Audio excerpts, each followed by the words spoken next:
Now, EQ is one way to control the frequencies within a sound, but there are other ways. Compression also affects the frequencies in a sound, and also distortion. So, if we load up an instance of Overdrive, which is just a very simple distortion plugin in Ableton Live, then what we can do is see if we can add in some extra frequencies to warm up the sound and make it sound brighter or more present or more energetic. So let's listen to the mid bass with the sub bass playing with this overdrive deactivated first. And now with overdrive on. Now that's a pretty extreme amount of overdrive we've added in. But watch what happens as you move this dial around and control the filter on the overdrive.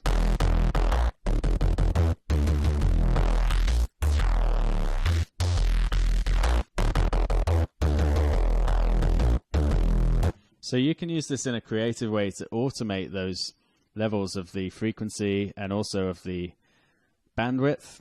However, what I want to do is just get a nice sounding bass tone, and I want to use this overdrive to add in some extra harmonics, add in some extra frequencies into the high areas, the high frequencies of this sound. So let's just listen to what happens as we play with the filter and the bandwidth in the higher frequencies.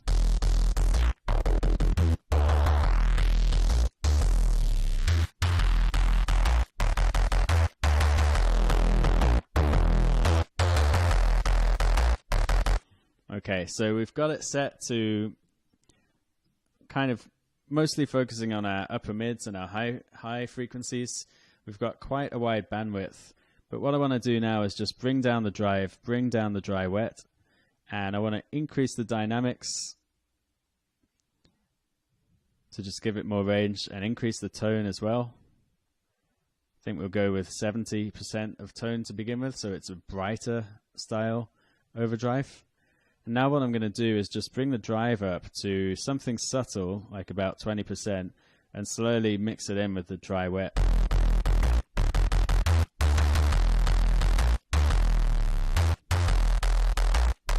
%, is far too much.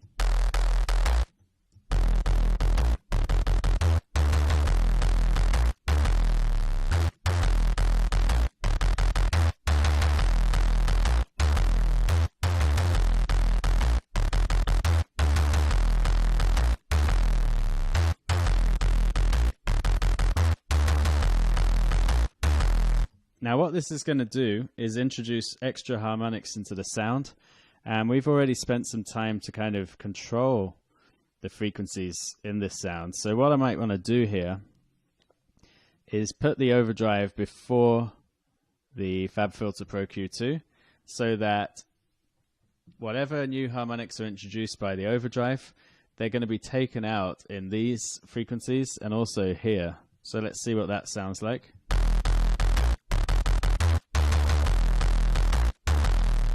Compared to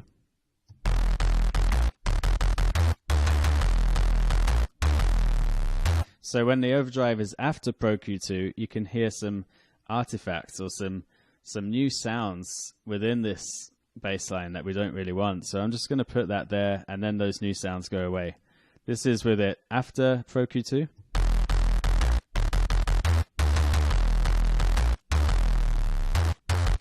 And then before.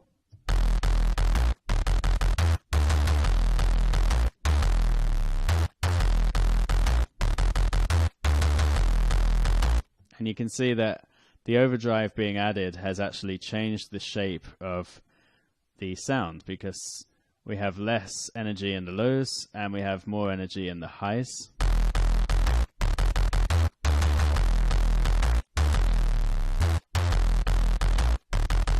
So what I might try doing is widening this.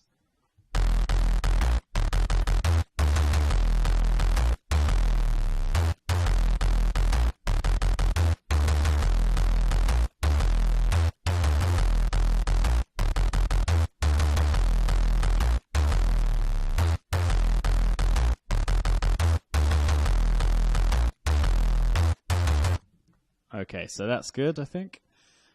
So we've used a little bit of distortion, and we've used a little bit, or quite a lot, of EQing to basically shape this sound and get it sounding a lot cleaner, a lot more present, taken out a lot of the muddy sounds and the nasty artifacts that were in it originally. Our sub is nicely EQ'd and sounding very clean, and we've got the relative levels of the sub and the mid bass at a good point where they sound good. They're not over, one of them is not overpowering the other, so they're kind of complementing each other to create a nice wall of sound across the entire frequency spectrum.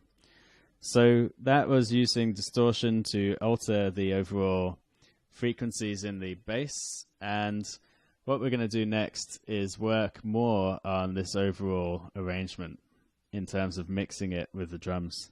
So I'll see you in the next video.